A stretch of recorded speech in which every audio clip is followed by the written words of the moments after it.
Thanks, Philip, and welcome everyone. I know we're a little bit of a sideshow to the players and what have you, but we did just want to take the opportunity to make a couple of comments about the series coming up and I guess the next few days, and appreciate a couple of the comments that I might make would ideally make it into the local newspapers, particularly around the crowds tomorrow. We're expecting a really good crowd. It's the first time in a little while that with the Brisbane Test matches started on a Friday, which means it will go well and truly into the weekend. We're expecting a very good crowd tomorrow. I think that the record ever at the Gabba for a day of Test cricket is 39,000. And for a non-Ashes series, the record's 21,000, and we're very hopeful that, weather permitting, we'll exceed that tomorrow, and perhaps exceed that during the weekend as well. I just want to note that it would be great for people who do want to see the first ball, and I remember having an uncle that used to take me to the cricket, and he was a bit tardy in the morning, and was a source of great disappointment to me that we never got to see the first ball of a Test match, because he was always taking me there. So if people do want to see the first ball, I know in Brisbane people are notoriously late to the game. There's a bit of a rush at the end of just on start time. The gates open at 8:30, and the first ball's bowled at 10. There are some things that you can do to your advantage. Obviously, prepaying tickets is one thing, and ticket prices are actually lower for those that pre-book. It is great value, and as I said earlier on, the Test match goes over the weekend, and we would hope to see lots of kids and families over the course of the weekend. We're really pleased that South Africa is playing here in Brisbane, as we heard earlier on, first time in nearly 50 years. And it's the start of 3 really big years up here at the Gabba. Good crowds here in Queensland are great for Queensland cricket. It's great for the Queensland economy, and with an Ashes series coming up next year and a World Cup the following year, we're looking forward to working with the Queensland government to ensure events here at the Gabba are a great success, and I'm sure this weekend will be the start of that. And finally, just to all of you, the media, wish you all well for the season ahead.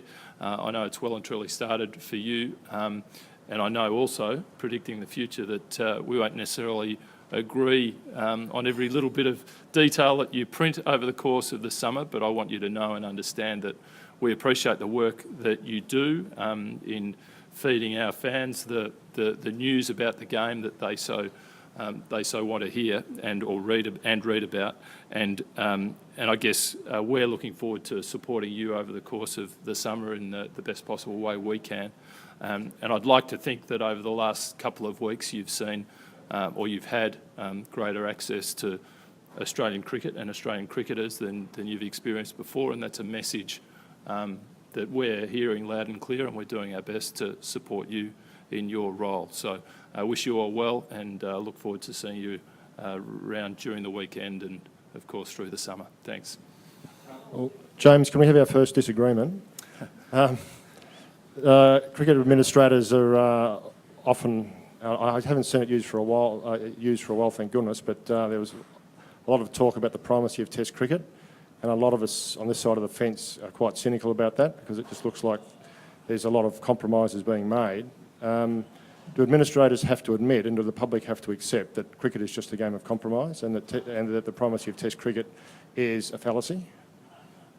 I think the first thing is that Test cricket is not the only thing. So if Test cricket was the only thing, there would be no compromise. But it's clearly not the only thing, and therefore there's a balancing act that needs to occur, and that's what we see, and there will always be conjecture and judgment on whether that balance is right or not, and people will weigh that up in a different way according to which side of the fence they sit on, or where they have views, but and what format of the game that they hold most dear and how they weight that. So we're doing our best in that. That is very much a judgment game and a call that we need to make along the way. But I'm very comfortable with the balance we're striking at the moment, and it's not the time and the place. But I'm very happy to have a more detailed discussion with people about the challenges that we have in keeping that balance and finding that balance. But we're very clear in terms of a team performance sense about the importance of Test cricket as being our number one in terms of Australian team performance, and that's the thing that we will make the most sacrifices for. Because it looks like this Test series, which is a really big Test series, has been compromised because of the Champions League. Okay, so that may be so, and there's an element of balance and compromise in all of that. That's true, but both the countries that are playing in this Test series are in the same boat. They've both had the same preparation. So from an Australian cricket viewpoint, Australian cricket team viewpoint, we're in the same boat as our opponents, and in the circumstances of doing the best we can. But there is that balance, and I think we all know and understand that this year was a little bit different with the Champions League because it was 3 or 4 weeks later than it was or has been in the past by virtue of the World 2020 being played in late September. James, the issues in Western Australia, are they of a concern to you, and has Cricket Australia played any role in what's happening over there? Certainly a concern, but they are a matter for the West Australian Cricket Association in terms of working through that. Western Australian players are players of.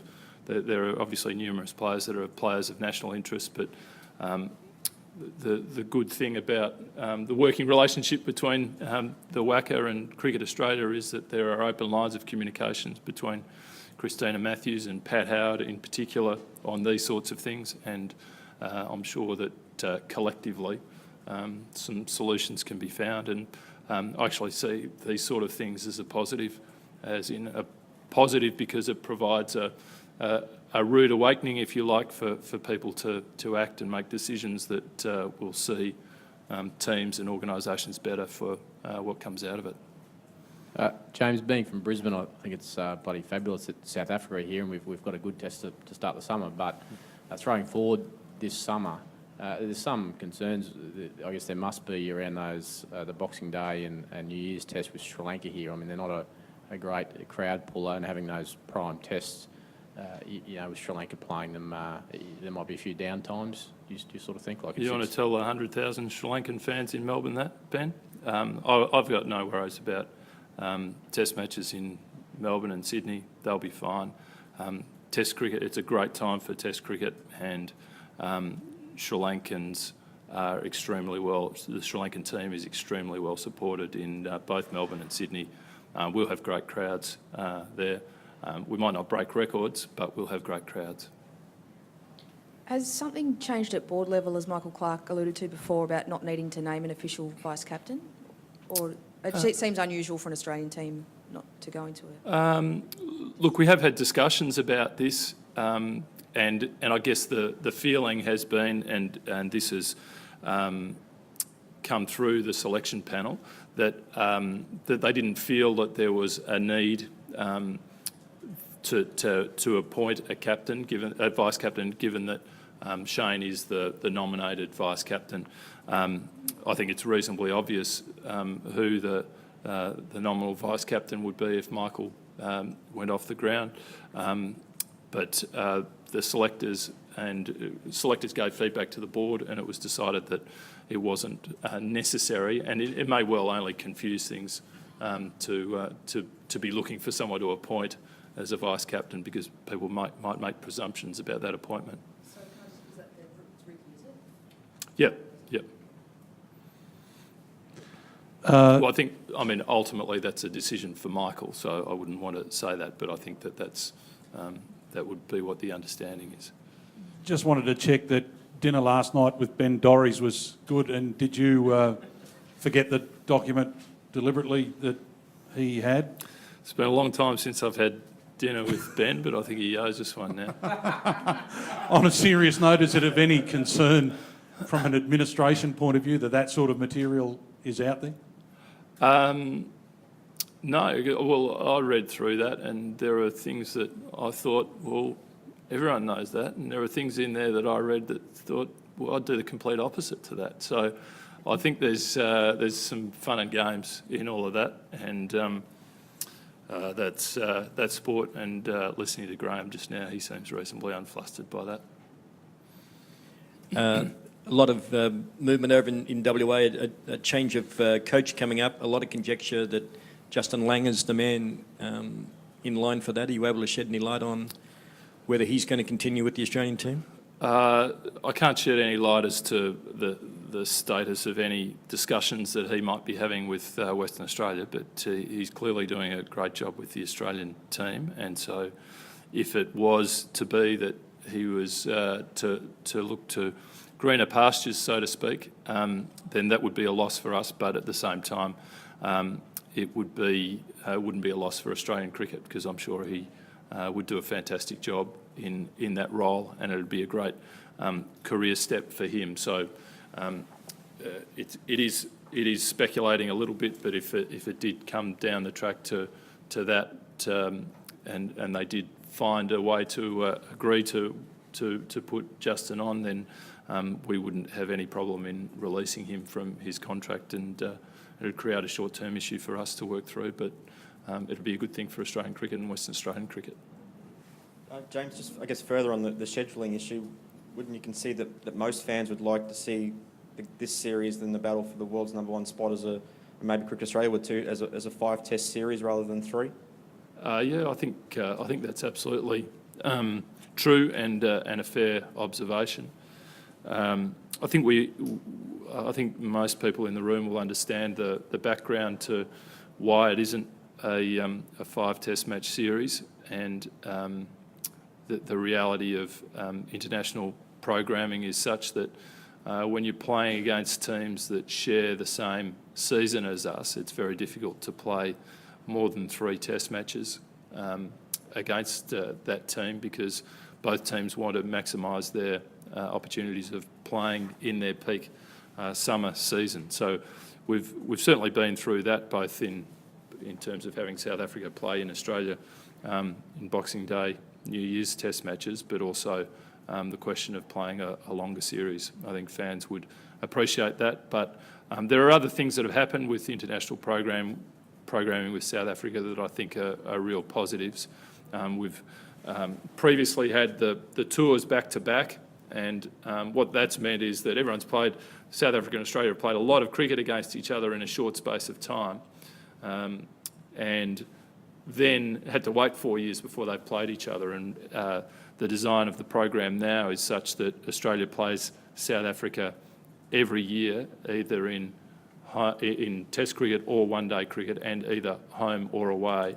And I think that's great for cricket fans, both here in Australia and in South Africa as well.